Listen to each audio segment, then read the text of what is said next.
It's now my pleasure to introduce our panelists. It's old home week for me. I get to introduce first Secretary Sally Jewell, who served as the 51st Secretary of Interior of the United States under President Barack Obama. During her tenure, she was recognized for using a science-based, landscape-level, collaborative approach to natural resources management. Secretary Jewell also served as CEO of REI from 2005 to 2013, where she became known for her involvement in conservation and environmental protection. Sally's a global board member and served as interim CEO of the Nature Conservancy. She's a lifelong outdoor enthusiast and has demonstrated enduring commitment to conservation and connecting people to nature. After we hear from Secretary Jewell, we will hear from Harvey Locke, who's co-founder and senior advisor for Yellowstone to Yukon and Nature Needs Half. Having worked in nature conservation for more than 2 decades, his writing and photography have been widely published in newspapers, magazines, books, and scientific journals. He's a recipient of a number of awards, including the 2014 Gold Leaf Award for the Canadian Council on Ecological Areas for his lifetime of extraordinary commitment and vision to advance the cause of parks, wilderness, ecological integrity, and landscape connectivity in North America and the world. So first we'll hear from Secretary Jewell, then we'll hear from Mr. Locke, and then the three of us will get in conversation. Secretary Jewell. Well, John, it is a pleasure to see you on screen, and I hope it's in person before too long. And to meet you, Harvey, I appreciate your good work on the Yellowstone to Yukon, a very, very important area of biodiversity. And I wish Vice Minister Delgado Peralta was able to have a conversation with us, because North America is very critical to conservation, as we all know. I just want to begin to say that today I'm joining you from the shores of the Salish Sea ecosystem, and that is the homelands and waters of the Coast Salish people of both the United States and Canada, and where the interconnectedness between land and sea are so evident and so important.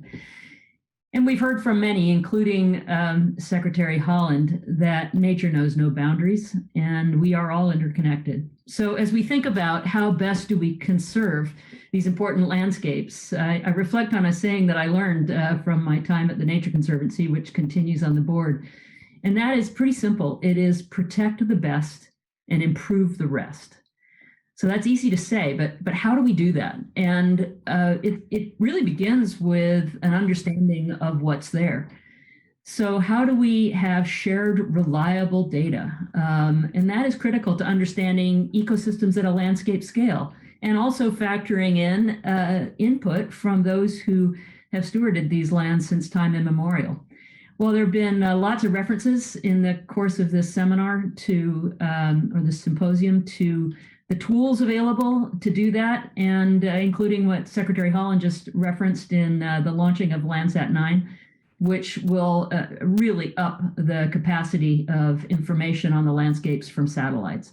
So that's critical, shared reliable data, but it's a very complicated process to conserve.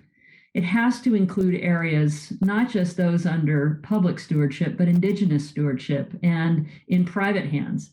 And that encompasses a wide variety of interests, including working landscapes. So how do you make this stick and effective? Well, first, protection has to be representative of habitats and ecosystem types that are resilient in the face of the changes that we see on the landscape. So the species can thrive not only now, but in adapting to future changes.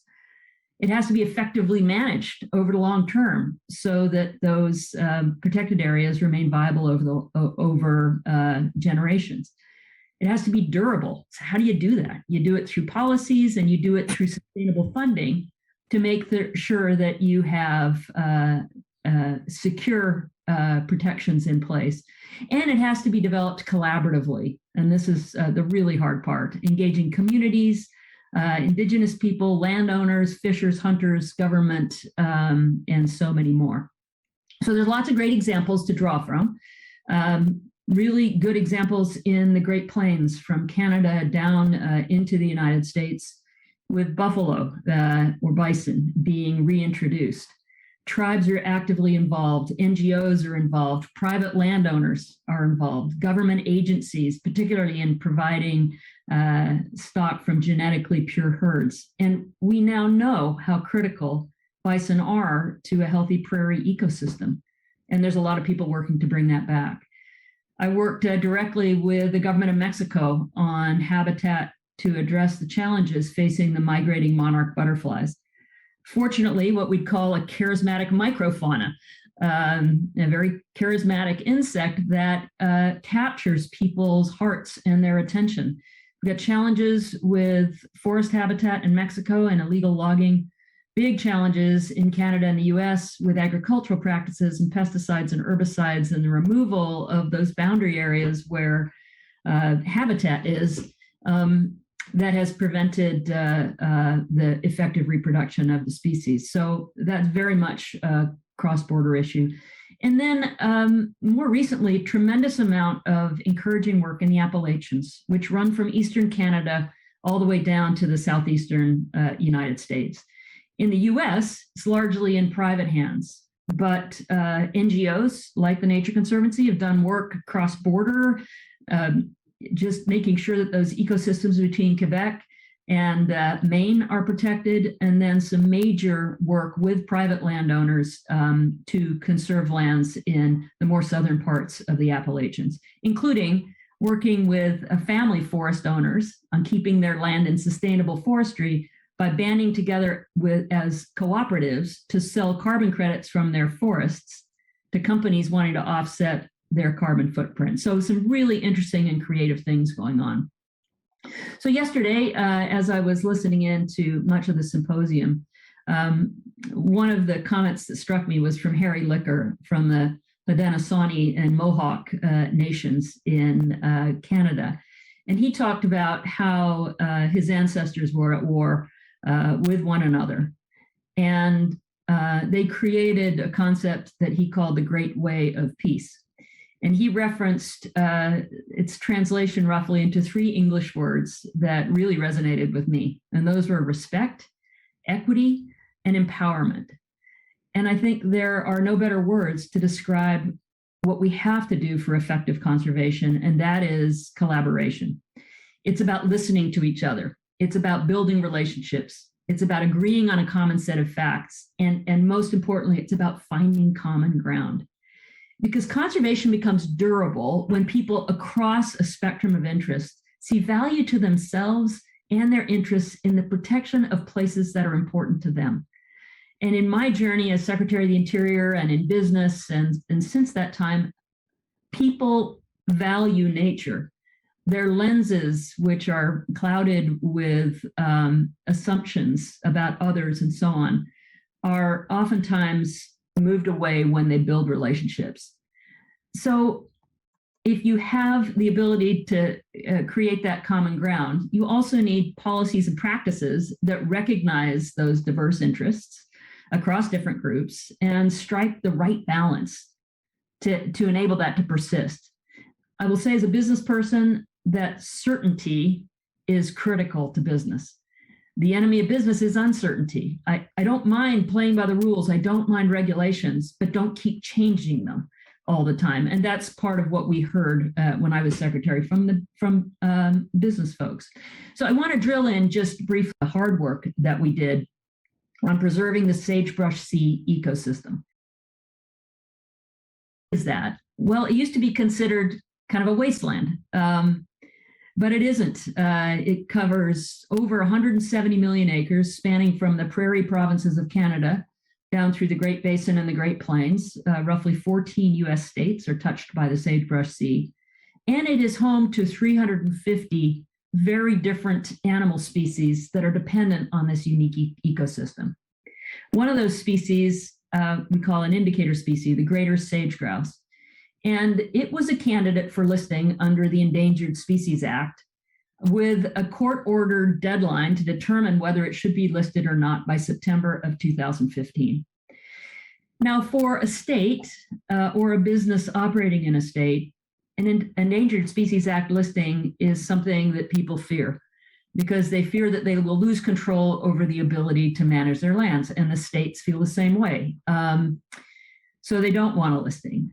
I will say that that there are many people throughout those states that depend on working landscapes and economic uses of public and private lands for things like cattle grazing, oil and gas development, mining, including lithium mining for batteries critical to electric cars, electricity transmission, hunting, other forms of outdoor recreation, and of course, property development. So they wanted that to continue. What were the threats? Invasive species, notably cheatgrass, which people in the American West will understand, fire, which is exacerbated by cheatgrass, drought, both of which are accelerating, as we heard from Secretary Vilsack, and we know from just watching the news. Disturbance, fragmentation, roads, transmission lines, other forms of development. And the U.S. Fish and Wildlife Service, which makes the Endangered Species Act's determinations, was very skeptical that we could come to a meeting of the minds across 14 states and all of these different interests to keep the parties together, because the politics were challenging. There was a lot of mistrust. And they had some remedies that would help businesses operate even if there was a listing. But Ken Salazar, for whom this center and symposium is named, understands, I think, down to his bones, the importance of conservation in a sustainable way. He's a fifth generation, I think fifth is the right generation, Coloradan from a ranching family. And his family and his ancestors understood deeply the importance of land for nature, for livestock, and for people. He was under the banner of the flag of Mexico and the flag of the United States as the border moved. So Ken really launched something that was extraordinary. He created the Sage Grouse Task Force in late 2011. He passed the mantle to me when I took over for him in 2013. And there were governors from 11 Western states that were deeply engaged, and their fish and wildlife state folks. We had cattle ranchers, environmental NGOs. Audubon Society was a key player. We had scientists from a variety of different entities. The oil and gas industry was there, mining interests were there, and lots of federal agencies, largely from the USDA and the Department of the Interior. We had committed staff that worked very hard on this. We called them the three Grouseketeers. Sarah Greenberger, Jim Lyons, and Michael Bean. But their focus and their engagement directly had a big impact, and we engaged governors. So every Western Governors Association meeting, we discussed the greater sage grouse, which wasn't exactly on the agenda for the Pacific Islands, for Hawaii and some of the Pacific Island nations, but it was really, really important. And we shared many visits with governors across their territories to listen and to get an understanding of the interest. We heard from ranchers, I want my family to be able to continue for generations to come. And hunters, I want healthy game animal populations and access. And oil and gas companies, I want to know that the resources that I got under lease that I've paid for, I'm going to be able to develop. Or utilities, I need permits to move energy. And environmental NGOs, we need healthy habitats for animals. And outdoor recreationists, I got to have continued use of public lands and access. And then, of course, the federal and state agencies that have to meet legal mandates and have to fulfill their obligations now, but also for future generations. So it was epic collaboration. And in record time, the dedicated public servants at the BLM and the U.S. Forest Service reworked 98 resource management plans in the space of 3 years, which is unheard of. States stepped forward with commitments, and we gave them flexibility to address the state's priorities. And of course, the Fish and Wildlife Service and the USGS worked really hard on the science. And proud to say that led the Fish and Wildlife Service to determine that a listing of the species was not warranted within the September 2015 deadline, with a commitment saying, we're going to hold you accountable and we're going to review it in 5 years' time. So that was extraordinary and deeply appreciated by the governors and the working landowners. So I think that despite efforts in the subsequent administration to try and revisit these plans, which was not met with appreciation by governors or businesses in the area, I will say that the collaboration paid off, with the states following through and the participants generally sticking to their commitments. So it is a great illustration of respect and equity and empowerment, and how you achieve that through thoughtful collaboration, taking time to listen, build relationships, to find that common ground, and then aligning government policies and laws to support that common ground. And that makes solutions like this one durable and effective in achieving conservation outcomes. So I firmly believe that through collaboration, we can shape a successful economy which humans demand, and couple that with a sustainable environment, which I believe deeply is essential to our very survival, not just for now, but for generations to come. So I look forward to questions, and John, back to you. Thank you so much. Well, Sally, that was terrific. And to think about the collaboration really at the front end and make sure you build those systems of support to get great outcomes. Now I'm going to turn the mic and I'm going to turn the screen over to Harvey Locke and get a Canadian perspective. You're muted, Harvey. Hi, John and Sally. What a pleasure and honor to meet you. A pleasure to be part of this important Salazar's under debate or discussion. And also just a pleasure to listen to all the cabinet members speaking this morning. This is obviously a really important event, and I'm thrilled to provide some Canadian perspective to it. I'm joining you from Banff National Park, which is a World Heritage Site and also on Treaty 7 land in Alberta, Canada. And I've had a longstanding interest in this question of transboundary conservation, and also this question about how do we live well in the world, which is really what we're talking about when we talk about ideas like nature conservation. And, you know, Sally said so many important things about the shared species that we have and the shared landscape that I won't repeat them. I just adopt them all. So that saves 2 minutes of my spiel, which is a good thing. But I wanted to get specific about policy prescriptions, such as this idea of protecting at least 30% of the world by 2030, which is a very active global discussion. There's, as the Mexican Vice Minister mentioned, there's over 70 countries that are part of the High Ambition Coalition to protect at least 30% of the world's land and water by 2030. Canada has signed up to that. We also have another target. And what's interesting, we just had a federal election. And all the three parties that had a chance to win the election had a policy in their platforms about increasing the amount of nature protection. So the Liberals, who won, a minority government, but by a good margin, have 30% by 2030 at least, and an important milestone of 25% by 2025. The Conservatives, who came second and did well in the popular vote, had 17% for sure, which is the old international target, reaching towards 25%. And then the Democrats had a commitment to 30% by 2030. That's pretty important because right now Canada is at about half those levels. So this is a big deal. And one of the important things we've learned is working with Indigenous people is a really important way to increase the amount of area we can protect.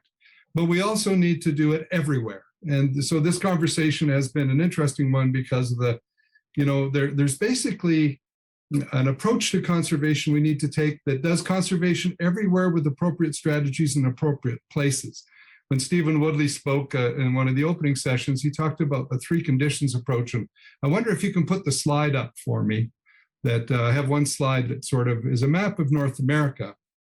And what this map shows is that basically, like all of the world, there's basically three conditions, which is our starting point in 2021 for talking about increasing conservation effectiveness. So in North America, you can see the dark green areas. Those are our large wild areas.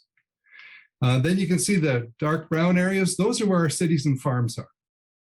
And the in-between is what we called shared lands. This is actually part of a global study I led with people from China and from Australia and Kenya and Europe and the US and Brazil on, what do we have in common? And the whole world has this in common in these three broad categories. So we need strategies that are appropriate to each of those three categories. What you want to do in Alaska or the boreal forest of northern Canada is not what you're going to do in Illinois. And what you're going to do in the West, the Sagebrush Sea or the Yellowstone Yukon region or, up the Cascade Mountains is different again. And so we need appropriate strategies targeted to each of these places that engages people in appropriate ways. So for example, in the case of farmlands, we need to keep pesticides and nutrients out of freshwater systems in order to keep estuaries healthy. So it's a whole integrated system. We also need to give people access to nature. We need to produce a lot of food. And we have to have our cities flourish. In large wild areas, we know that the primary value is intactness. Keeping these large places intact is essential to the functioning of the planet, whether it be the boreal forest or the Amazon. And in the intermediate areas, we know from a long period of study of conservation biology, that's where we need to have interconnected protected areas like the Yellowstone to Yukon idea, or we need to have large strategies like the one that Sally laid out for the Sagebrush Sea. How do you maintain the values you care about? And the importance of a target like 30 by 30 is that it gives us a specific milestone. We also need to be sure that when we're doing it, we're actually doing something that is real conservation, not doing accounting exercises to try to look like we've met a target. We need, and Sally talked about the indicators of what effective conservation are, about representation and so on. It was so well done, I'm not repeating it. But the big point in all this is a milestone. What we know, and passed at the World Conservation Congress in Marseille 2 weeks ago, was a motion that recognized the science is actually, we need to be protecting at least half of the planet if we want to have a stable, functioning planet for species, for people, for climate, for the whole system. So we're talking about interim milestones here as we get to where we need to get, because to be honest, the 21st century is not going well for nature. It's not going well for the climate. And that means it's not going well for people, full stop. And one of the things I've really been interested in is the North American embrace of indigenous perspectives on how we can think about ourselves a little differently as being one species among many sharing the world with the rest of life rather than the top dog who runs the thing in our self-interest. And this can be a very powerful thing for all of us North Americans to remember that the first people who were here had a pretty healthy perspective on how the world should operate and how they should play a role in it. And I think all of us not only should be talking about dialogue and respect, we should be listening, learning, and embracing some of those knowledge systems as we design our future in the 21st century. So with that, I'll end with this thought that listening to everybody, part of a thing that I've been involved in is developing an idea about how we have a goal for the climate, which is carbon neutrality or net zero. We have a goal for the sustainable development, which is equitable development. We need a goal for nature, which is a nature positive world. We need to set a goal of making things better, not making them less bad, not hoping that the dead species list gets a little shorter, but how do we do something nature positive by 2030? So this vision that we're proposing, and I'm pleased that the Nature Conservancy was part of it all, is this idea of an equitable, nature positive, carbon neutral world. And our conservation efforts should be driving in that direction. How do we make it better? Not how do we do accounting, but how do we make it better and have a better world? So those are what I wanted to share for thoughts. That's great, Harvey. I wasn't going to do this. I wasn't going to start with politics, but your presentations prompted me, particularly Harvey's discussion about the recent Canadian election.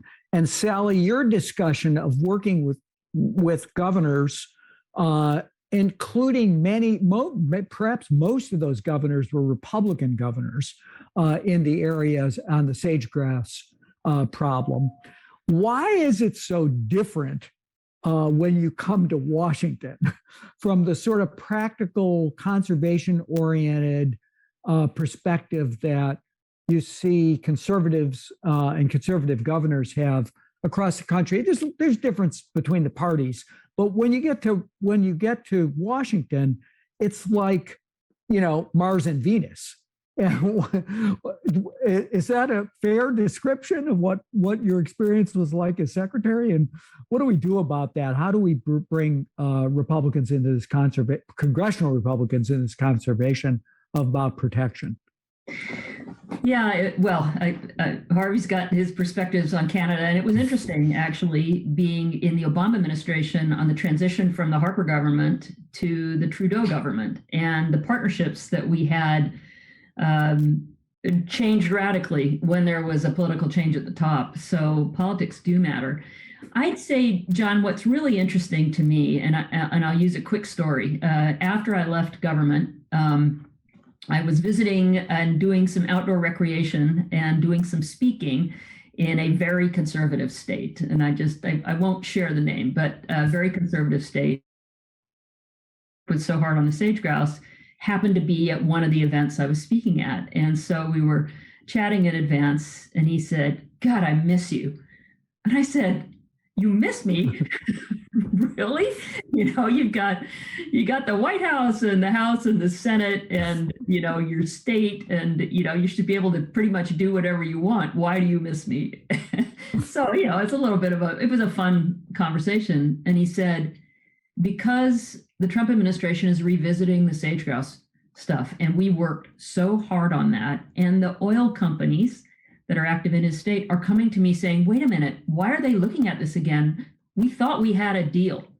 And so they're reflecting that concern about uncertainty. Well, if it flip-flops back and forth, how can we make plans for the investments that we're trying to get a return on that we've already made? And I think politics, which is so heated right now, has gotten in the way of governors being able to run their states the way they wanted. And even I'd say on the sage grouse work, it wasn't all wine and roses at the end. There were some states that sued us over the sage grouse work. But one of those states that sued us did it because of politics. Their fish and wildlife agencies were continuing to do the work that needed to be done to protect the species. So I would say whether it is, Washington, D.C., and you're immersed in that, John, just by your proximity and your work, is different than a lot of the rest of the country. But it's not different in that what we hear in the news media and the knocking heads and the othering is true in so many aspects of our society. But when it comes down to place and economics and things that they will hear about from their constituents, like I want access for hunting, I want animals for hunting, I don't want to be locked out, I want these lands to be protected, I've grown up in these landscapes and fishing these rivers or whatever. That's what really matters to them. So there's an element of rhetoric, and then there's an element of reality. And I saw reality come out over and over again in this collaborative process, but I had to put up with the politics behind the scenes where they were working with me on the one hand and then saying really negative things about me and President Obama and others on the other hand. And, my skin is a lot thicker as a result of being in government service, but, I wouldn't trade it for the world because of the ability to have impact. So you kind of have to look through that stuff. Harvey, any reaction? Does that sound? Well, we Canadians are sort of a milder version. The joke is that we are unarmed Americans with healthcare. That's the sort of so we have our political divisions as well. But the thing that I observed, and that's what I was trying to get at with my mentioning the three political platforms, that of course is federal. We also have provinces, and our provinces are more powerful than your states. The way our Constitution works, they have more authority. So we still have an alignment to do there that needs to happen to meet national goals. And that can be very challenging because we have this, the two or three of the most economically powerful provinces in the country right now are conservative government. We have a federal liberal government. So, those dynamics often play out for us, not in Ottawa, but actually in the provinces versus the central government level. So we have to do the same kinds of alignments, address the same kinds of interests that Sally was talking about. I think the thing that really interesting, and since we're being political, I'm going to dive right in. In Alberta, our government proposed open pit coal mining in the eastern slopes of the Rocky Mountains. And if you grew up here like I did, like this is a sacred place with all the values Sally talked about. And these go across the spectrum. They are not liberal values. They're not conservative values. They're Albertan values. And the counter reaction to open pit coal mining in the headwaters of our river has been astonishing. It's the largest consensus issue I've ever worked on, of just people all across the board saying, bad idea. We don't need that money. We need fresh water that runs across the prairies because we're getting drier and drier. No matter what your position is on climate change being caused by people or not, you know it's getting hotter and drier, and you know water matters, and you know wildlife matters, and you know for us here in this province, the love of the mountains is a deeply held, visceral, shared value that we perceive ourselves as people who live in a beautiful place, and we're proud of that. And so it was really interesting, and this is still active. They haven't backed off completely yet, but it's a real fight, how those values converged around something, notwithstanding a sense of economic urgency and everything else. No, we're not doing this here.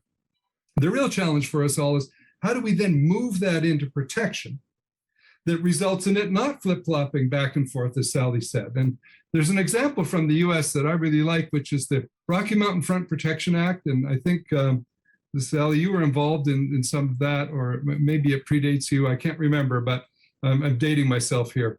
But it was a really interesting thing where the community in Montana came together and said, you know, we want to keep it the way it is. That means adding some to wilderness. That means creating a kind of a new federal designation.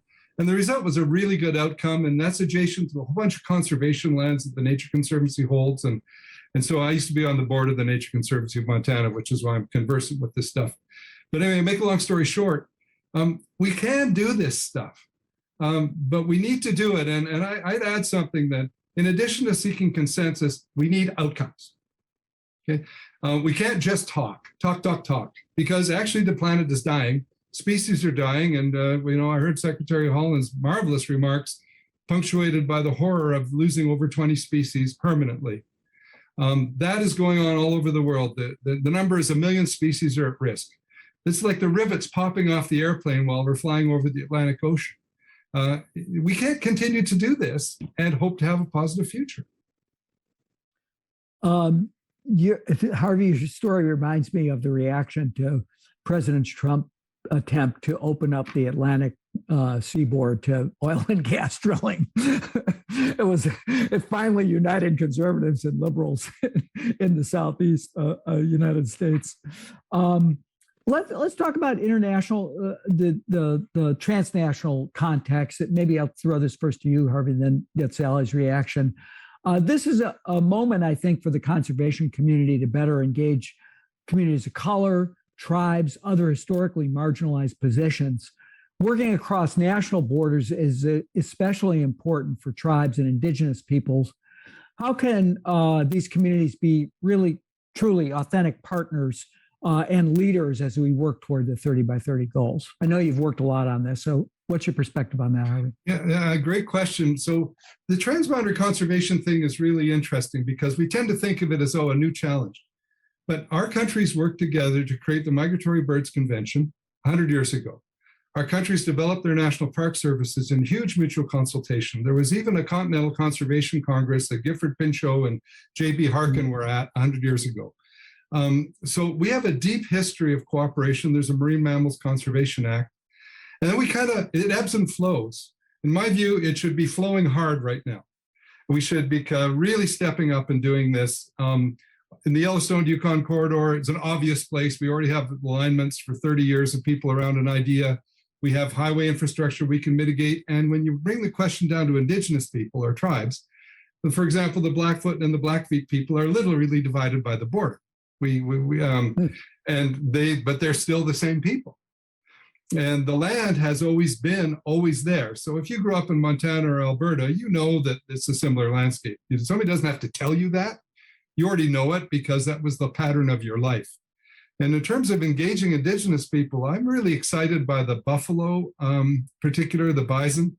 Leroy Little Bear, I believe, shared some stuff about the Buffalo Treaty. What's really neat about that is that's a transboundary treaty between tribes driven by them. That's the first one since 1850. And they talk about bringing back the buffalo for multiple reasons, including social, spiritual, economic, and ecological. And living among them again is part of an essential part of their stories. I'm dreaming of a transboundary buffalo herd. I'm dreaming of systems like our river systems. If we thought about the Columbia Treaty renewal, and we thought about it in terms of salmon, how do we get salmon back into the headwaters, which I can almost see from here, where they were blocked by all those dams on the Columbia River, which is a species that's totemic for interior peoples and coastal peoples, just like the bison is a species for prairie plains people. For northern peoples, it's often caribou. That takes us to the Arctic National Wildlife Refuge. And please forgive me. Talk about vacillating uncertainty. I mean, for God's sake, protect it, Americans. Just do it once and for all. Pass the law in Congress. Get rid of this 1002 stuff and say, we're saving this. We've done our part on the Canadian side. We have a national park over there. Your turn. Sally, what are you dreaming of? And how do we have truly inclusive process on this? Well, I agree with Harvey. I think engaging Indigenous people is absolutely critical because of the knowledge on the landscapes that runs so deep. I know members of the Blackfeet Nation. I was just there actually hiking up Chief Mountain with one of the young tribal members, which you can only do from the Blackfeet side in the company of a tribal member. It was powerful. There are great opportunities to work across the border, and I do think a transboundary herd would be a wonderful thing. I'll also say that it's not simple. I tried to get genetically as pure as it gets Yellowstone bison that were beyond the carrying capacity in the park transferred to the Fort Peck Reservation before I left office. Called Governor Bullock at the time to say, can we please do this? We'll only transfer the males. They've been checked for brucellosis. They're going to be behind a fence. All of these things, they will be quarantined. And I couldn't get that done because of the agricultural interests in the state. So even doing that is not simple if you don't listen to the different interests and try and address their concerns. And they'll say it's about the transmitting of brucellosis, which actually originated in cattle from Europe, but that's also transmitted by elk. That's not really the issue. The issue is competition for grazing lands. And so if we don't address that, we're not going to get to where what you're dreaming of. And I'd like to see that too.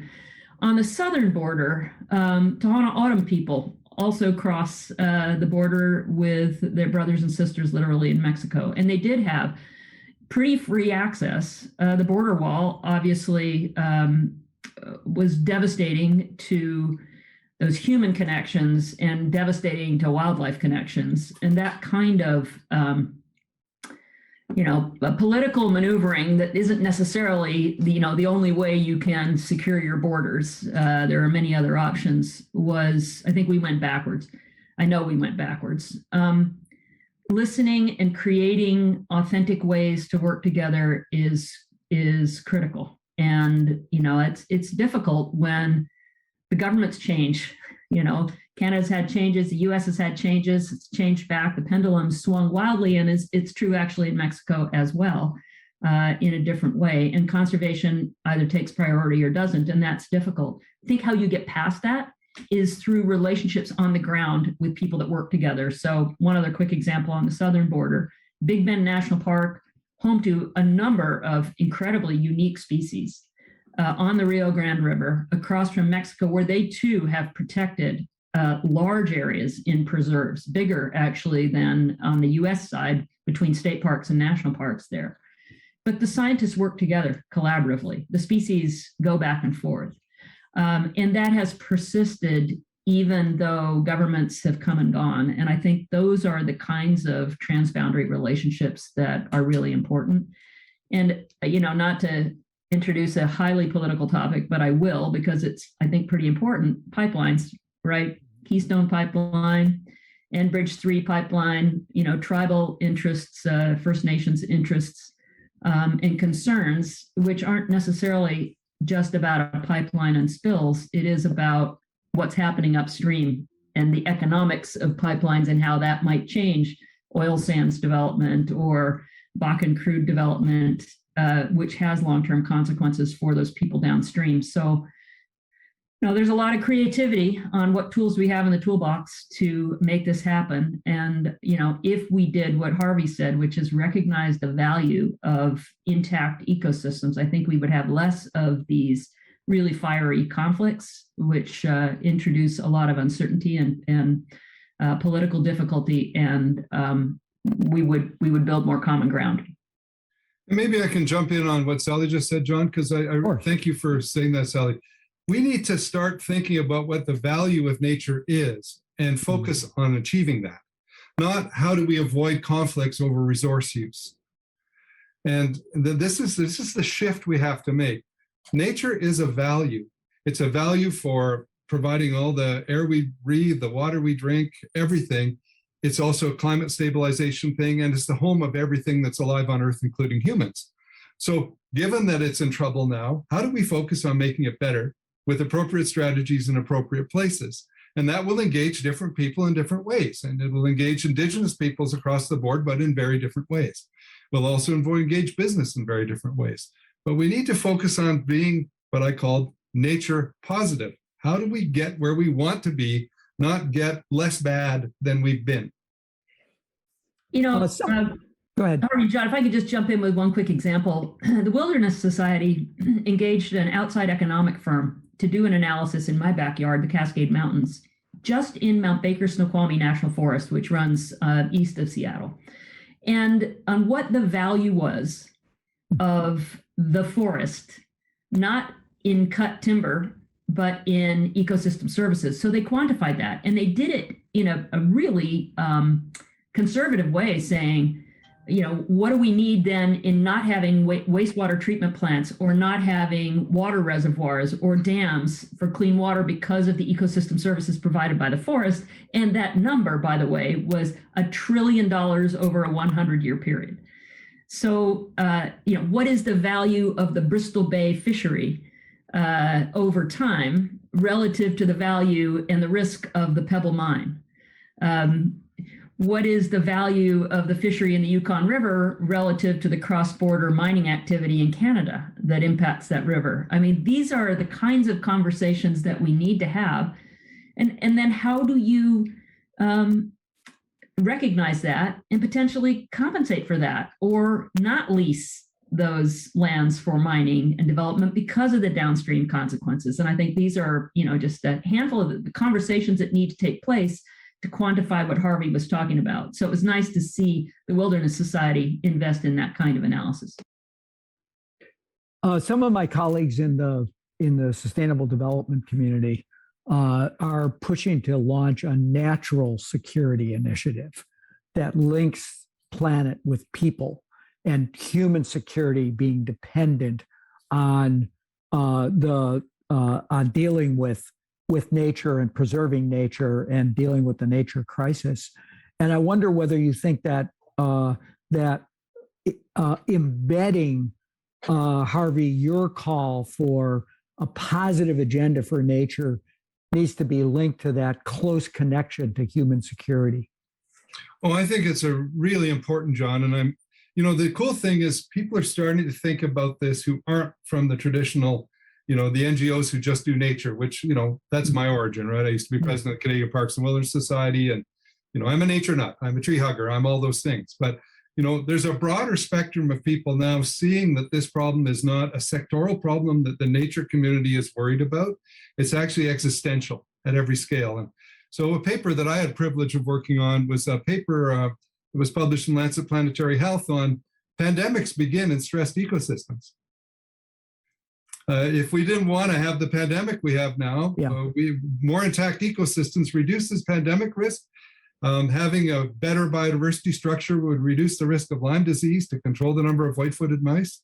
And we need to be thinking about our health as being this one health question, which is also an interesting idea that's out there. One health, natural security. We all know that we've been lucky. There have been wars, but there hasn't been a war like the one my parents knew or the one my grandfather knew in my lifetime. I've never had to serve. That my dad did, my grandfather did. We all know we have big conflicts in the world. The place that we can come together is around this idea of making peace with nature. The Secretary General of the UN said, Making peace with nature should be the top priority of everyone everywhere. And it can be a unifying idea. President Xi of China is talking about eco-civilization out loud. This is not a radical thing. This is him talking about shifting, returning to some Taoist traditions and talking about living within nature's laws. And this, I do a lot of work in China. This is sincere. This isn't, packaging. This is, the Chinese are really thinking about it, and they've already protected 25% of China. Did you know that? Through the Ecological Conservation Red Line. So they're actually ahead of us on this, which is quite astonishing to people and true.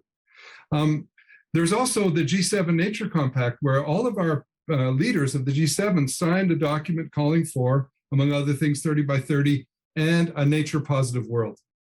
So that's actually signed by President Biden and Angela Merkel and Prime Minister Trudeau and so on. So I see these things evolving, John, and I guess what I'm encouraged by is that the more you think about it, the shift we need to make is that we're not looking for the sustainable development sweet spot between economy and society and the environment and looking for that little triangle. That's actually not what we're looking for. We're looking to understand that the world is the natural system that we live within. That's the space of human society. And embedded in human society is the economy. And no natural world, no human society, no human society, no economy. That's the hierarchy. And we have to make that conceptual shift. And so that's our security, that's our health, that's our well-being, that's our joy. It's the world we want to live in, and there's the intergenerational transmission. Right now, our generation is looking at young people, and we have to be ashamed of ourselves that we're transmitting to them a world that's getting darker and more dangerous and more unstable instead of a more positive world. People our age, we grew up thinking that the world could get better. The people now are wondering if it ever can. We have to fix that. That's our duty.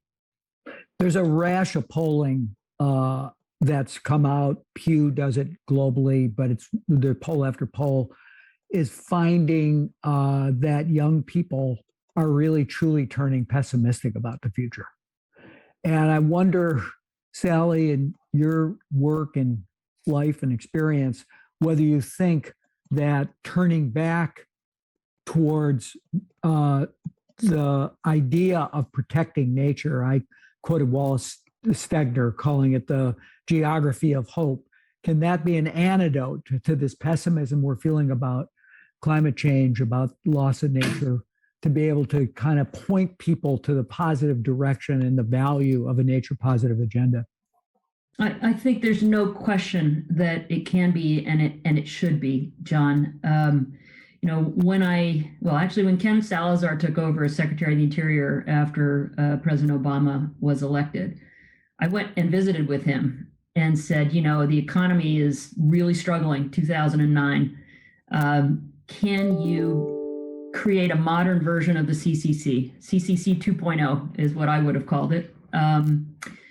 And so he, gave me some thoughts about, my focus is going to be around clean energy, and that's kind of my moonshot, which I appreciate. And he did do some good work in that, and we continued it, but we didn't really invest in young people. So I launched a youth initiative, which was a shadow of what I would have wanted to see when I got there, and it was recognizing that if children don't have a connection to nature or a place to go, why would we expect them to prioritize its protection when they get into positions of power? And, it's a sophisticated view that we've been talking about in terms of understanding the interconnectedness, but I would say that's not commonly known, especially in people that have grown up in urban areas with limited or no access to nature. So it becomes an equity issue as well. And even in tribal communities where they may be very rural, there are so many other things that get in the way of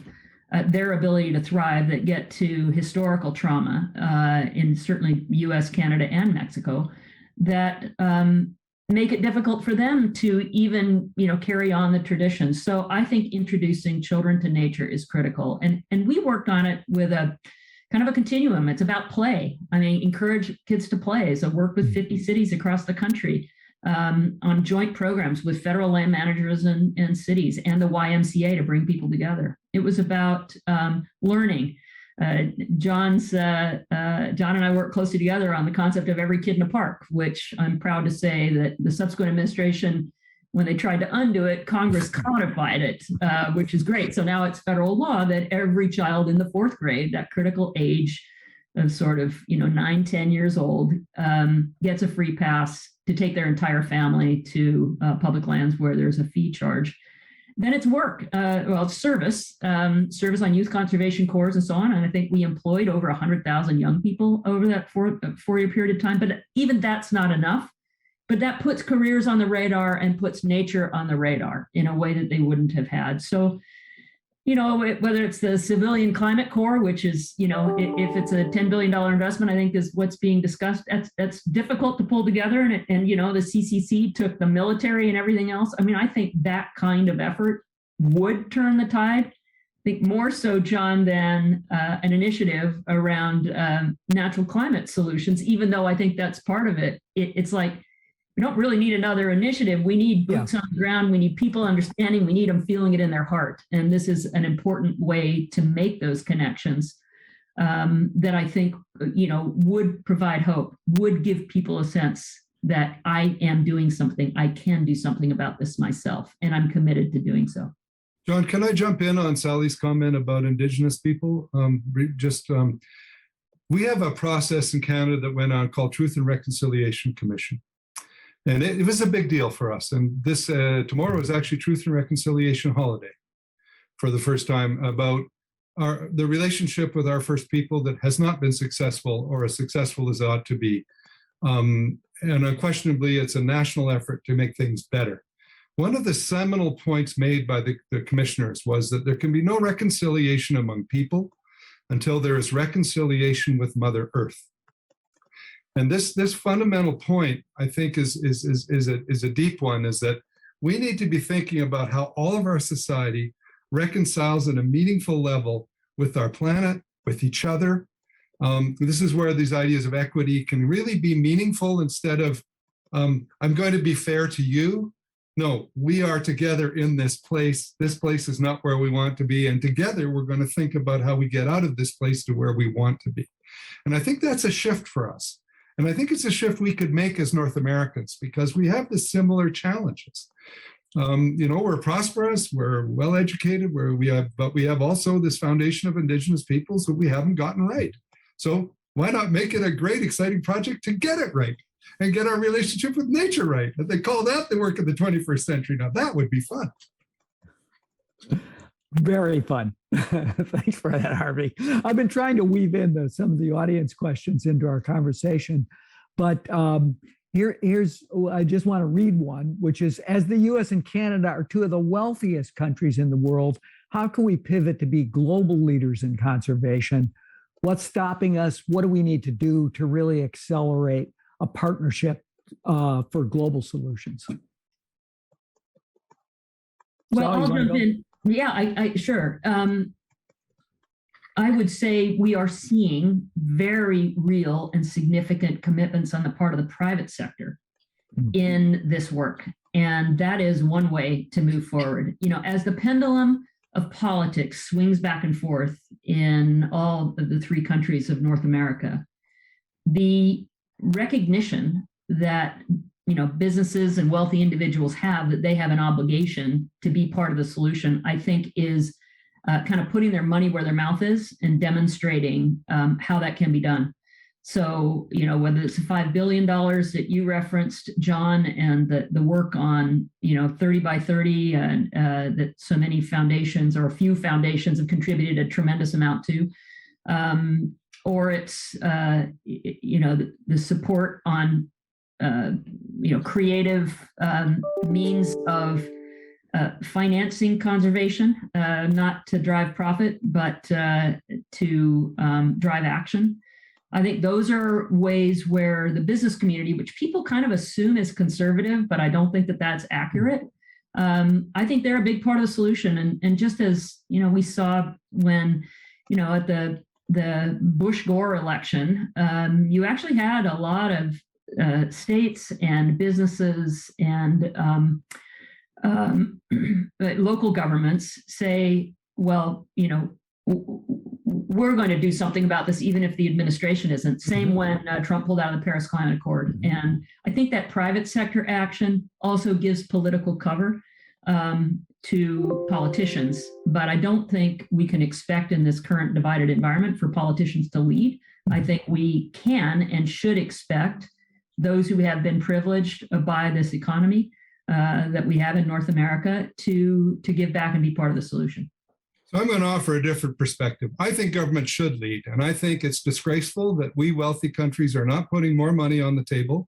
We haven't been able to top up the $100 billion climate fund that was promised to make Paris work. And we have got to put up money to protect nature, both at home and abroad. And nature matters in North America at a global scale, and nature matters elsewhere. For example, we need to invest in the Amazon. I've heard President Biden say at times we should put 20 billion in the Amazon. Well, let's go. Let's do it. While we're at it, let's do the Congo and let's work with Southeast Asia. And also in the Canadian context and in US, we need to protect the boreal forest and keep it intact. If that carbon goes into the sky, forget your climate goals. And we simply can't hide anymore from the reality that that little thing that started somewhere with a bat somewhere in Southeast Asia has crippled our economy, right? It's made us all hide from each other and wear masks. That's just a down payment on our problem. There is no them and us. There is one planet, there's one species, and we wealthier people, we have to share. And so, yes, I know there's difficult political environments, but there's a moral imperative to our own children, as well as the people of the world, that we must step up and put more money into nature conservation, or we're all going to regret it deeply. I just want to say, Harvey, I don't disagree with you at all. It's more, how do you shame the governments into action by getting the private sector to step up? I think you're absolutely right. If we don't have government intervention, we're not going to get things done. But, that's right on the mark. But I'm glad to see the private sector stepping up in a big way, and I think it helps. I only have time for one question before we have to kick it to lunch. But there's been several audience questions. I mentioned the $5 billion, Sally, just of new philanthropic funding. So if there's one thing you would tell those people to spend that $5 billion on, what would it be? Well, I think they're pretty smart. They're going to protect intact nature, and I'm all for it. Okay. Sally? I actually think they're pretty smart too, and they've identified the areas which align with the most critical and the most threatened areas that need protection. And in some cases, like in the Basel Earth Fund, for example, it's around the world, in places like the Congo. For some organizations, it's closer to home. And it's protecting things like the boreal forest. So, there's nothing like action that speaks, much more so than words, much more so than initiatives. And I think that's what, the philanthropists and the business sector that are involved expect to see. Well, this has been a terrific conversation. It has elevated my hope about the geography of hope. And I want to thank you both. It's really been exciting conversation and so many great ideas. I think all the audience shares with me a great deal of gratitude for appearing today and really lighting it up. Thank you both. And now it's my pleasure to turn it back over to Beth Conover,